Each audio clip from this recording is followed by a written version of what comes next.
제가 원고지 쓰는 법에 대해서 조금 말씀을 드릴게요.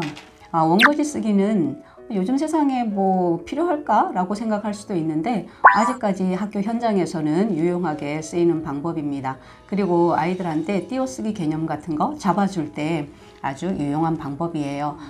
인근의 중학교 학생들이 국어 시간 수행평가로 원고지 쓰기 3,000자 글쓰기를 했다고 합니다. 이제 아이들이 다행히 저희는 글쓰기 수업을 하고 있으니까 그래도 그냥 당당하게 쓸 수가 있었는데 반 친구들은 정말 멘붕 상태가 왔다고 뭐 그런 이야기들을 하더라고요. 그래서 원고지 글쓰기는 아무리 강조해도 지나침이 없을 것 같고, 그 다음에 이제 아이들이 가르쳐줘도 자꾸 잊어버려요.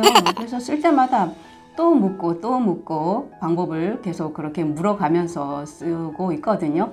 그래서 이걸 좀 연습을 해 놓으면 아무래도 자신감 있게 쓸 수 있을 것 같습니다. 자, 그러면 원고지 어떻게 쓰는지 실제로 제가 쓴 거 보여드리면서 하나씩 말씀을 드릴게요. 간단하게 말씀을 드릴게요. 띄어쓰기 같은 경우에는 작가들도 완벽하게 할 수는 없어요. 그래서 기본적인 띄어쓰기만 해도 아이들은 잘하는 거니까 나머지 다른 거 작성법을 알려드리도록 하겠습니다. 원고지를 쓸 때는 처음에 제목부터 써야 되겠죠. 그런데 이거를 아이들이 많이 헷갈려 해요. 그래서 제가 외우는 방법을 가르쳐 드릴게요. 땡가사미 땡이라는 것입니다. 자, 땡은 먼저 한 줄을 비운다. 제목은 가운데 오게 쓴다. 학교 이름은 뒤에서 3칸을 띄운다. 이름 뒤에는 2칸을 띄운다. 그리고 한 줄은 비워둔다.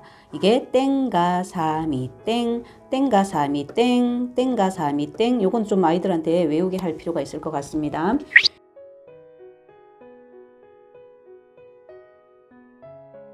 그리고 문단을 시작할 때는 한 칸을 띄우고 시작을 합니다. 그래서 여기는 처음에는 큰 따옴표로 시작을 했어요. 아버지 하고 호칭 뒤에는 쉼표를 찍습니다. 이게 만약에 엄마라면 엄마 하고 쉼표 이렇게 들어가겠죠. 자, 요 호칭 뒤에는 쉼표 기억해 주시고요. 자, 쉼표 뒤에는 안 띄워요. 바로 씁니다. 그리고 요 앞에 한 칸 띄운 것은 왜 띄웠냐면 대화 그릴 때는 이게 대화 글이라는 거를 알려주기 위해서 앞에 한 칸을 띄웁니다. 그래서 들어갔고요. 마지막에 문장에는 물음표와 큰 따옴표는 각각 한 칸씩 차지하게 쓰면 되겠고요. 그 다음에 여기는 문단의 시작이기 때문에 한 칸을 또 띄웠습니다. 그리고 여기 와서 내 상우는 이랬잖아요. 그러면 내 다음에 띄워야 되는데 여기 첫 칸을 띄우는 것이 아니라 이 원고지 뒷 여백에다가 이 띄어쓰기 표시를 하고 여기는 띄우지 않습니다. 그런데 아이들을 보면은요, 이걸 많이 헷갈려 하고 계속 잊어먹어요. 내내 다음에 띄워야 된다고 생각하니까 여기를 띄우고 상우는 이렇게 들어가거든요. 자, 그러면 아까 뭐라 그랬습니까? 문단의 시작은 한 칸 띄운다 그랬죠? 그러면 여기를 띄워버리면 여기는 원고지상으로는 문단의 시작이라고 보는 거예요. 그러니까 여기 띄우면 안 되는 거죠. 그래서 여기는 띄우고 띄우는 표시하고 띄우지 말고 상우는 이렇게 가져야 된다는 것입니다. 그 다음에 원고지 끝에서 문장이 끝날 때 있잖아요. 여기에도 아이들이 또 많이 헷갈려 하는 게 뭐냐면 이 느꼈다 하고 마침표가 와야 되는데 이 마침표를 아이들은 여기다가 또 갖다 찍어요. 이건 잘못됐다. 원고지에는 맨 앞칸에 이 마침표나 물음표나 이 막는 큰 따옴표나 이런 등이 앞에 올 수가 없어요. 그러면 얘네들은 어떻게 해야 돼요? 여기서 문장이 끝쳤다. 그러면 원고지상에 여기다 마침표를 찍고, 물음표 같은 경우에도 앞칸에 올 수 없다 그랬죠? 그러면 물음표도 이 여백에다가 찍어주시면 되겠죠. 자, 그 다음에 이 큰 따옴표에서도 막는 이 큰 따옴표 있죠? 이것도 맨 앞에 올 수가 없다 그랬죠? 그러면 여기 끝에다가 해주면 되겠습니다. 자, 요거는 기억해 주시면 될 것 같습니다. 그리고 숫자는 원고지에 쓸 때 한 칸에 2글자씩 쓰면 되겠습니다. 그 다음에 만약에 3글자일 때는 홀수일 때는 그럼 어떻게 하느냐. 그럴 때는 여기에다가 한 자를 쓰시고 2자는 뒤에다가 이렇게 쓰고 이렇게 하면은 홀수지만 이렇게 올 수 있게끔 이게 더 안정적으로 보이겠죠. 앞에다가 2글자 하고 뒤에 한 칸 하는 것보다 이게 더 안정적일 것 같습니다. 이렇게 기억해 주시면 되겠습니다. 그리고 원고지에는 이 물결문이라든가 이 가로라든가 이런 것들은 한 칸 차지하게 쓰면 되겠습니다. 그리고 알파벳 같은 경우에는 대문자는 한 칸에 한 자, 그 다음에 소문자 같은 경우에는 한 칸에 2글자 쓰면 되겠고요. 앞에서 말씀드렸다시피 마침표 뒤에는 띄워 쓰지 않고 바로 연결해서 씁니다. 우리가 워드 칠 때는 이 자동으로 스페이스바를 한 발을 누르죠. 그러면은 한 칸 띄워 써야 되는 거 아닌가? 이렇게 생각을 해가지고 아이들이 쉼표나 마침표 뒤에 많이 띄워서 쓰거든요. 근데 원고지 쓸 때는 띄워 쓰지 않아요. 그냥 마침표나 쉼표 다음에 띄워 쓰지 않고 바로 연결해서 쓰면 됩니다. 그 다음에 이제 앞에서 물음표하고 큰 따옴표 있을 때 다시 보여드릴게요. 자, 비교해 보시면은요. 여기 물음표와 큰 따옴표 있는 거와 그 다음에 여기 마침표와 큰 따옴표 있는 게 다르게 표기가 되었죠. 자, 물음표 한 칸 차지하고 큰 따옴표 한 칸 차지하고, 근데 여기서는 마침표와 큰 따옴표가 한 칸에 들어가 있습니다. 이거를 갖다가 이렇게 생각하시면 되겠죠. 원고지를 4분의 1칸 하시고 여기 하나 여기 하나 이렇게 넣는다 생각하고 문장 부호를 표기하면 되겠습니다. 그리고 여기는 다시 아까 대학을 해서 앞에 한 칸씩 띄운다고 했죠. 그 다음에 여기는 문단의 시작이니까 한 칸 띄우고요.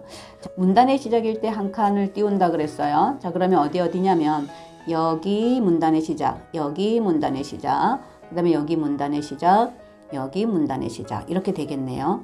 자, 그러면은 네 문단의 글이다 이렇게 볼 수가 있겠네요. 아이들이 헷갈려 하지만 그래도 반복적으로 연습이 필요한 것은 띄어쓰기나 글씨쓰기나 글 양이 얼만큼 되는가 이런 걸 따져볼 때 아주 유용한 도구가 되기 때문이에요. 아이들이 중학생이 됐는데도 글씨가 엄청나게 큰 아이들이 있어요. 이건 조금 문제가 있죠. 너무 작게 써도 문제가 있지만 너무 커도 중학생이 되면 좀 문제가 있습니다.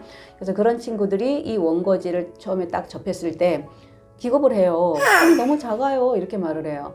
그런데 너무 컸을 때는 조금 글씨 크기를 줄이는 거 좋고, 또 글씨 크기를 너무 작게, 예전에는 깨알처럼 쓰는 친구가 하나 있었거든요. 아우 정말 읽을 수가 없어요. 그런 거 처음 봤는데 글씨가 너무 작아도 문제가 되겠죠. 그래서 이 글씨를 보면은 그 사람의 심성이 조금 어느 정도 나타나는 것 같아요. 너무 큰 사람들은 좀 대범한 사람, 너무 작은 사람들은 좀 소심한 사람, 뭐 이렇게 좀 구분이 된다고 할까요?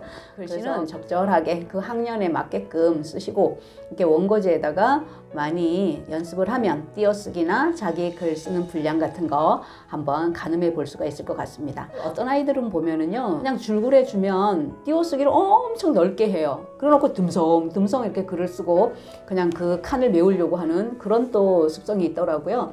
그런데 원고지를 주면 꼼짝 말하잖아요. 자기 쓴 양이 정해져 있어요. 그러니까 줄글로만 쓰던 아이들이 이런 원고지를 주면 놀라요. 칸이 안 채워지는 거예요.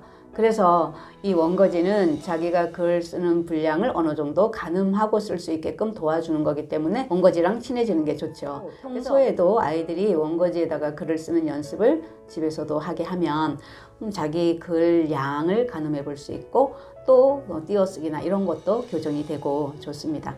글쓰기가 잘 안 되고 띄어쓰기가 잘 안 되는 아이들한테 국어 교과서 필사하는 거를 원고지에다가 좀 시킨 적이 있는데요. 이게 좀 효과가 있었어요. 그래서 그런 것들을 혹시나 집에서 어머님들이 도와주실 때 원고지를 써보는 거 훈련하시면 좋을 것 같습니다. 제가 오늘 말씀드린 건 가장 기본적인 원고지 쓰기인데요. 이 정도만 알아도 아이들이 원고지 쓰는데 무리가 없을 거예요.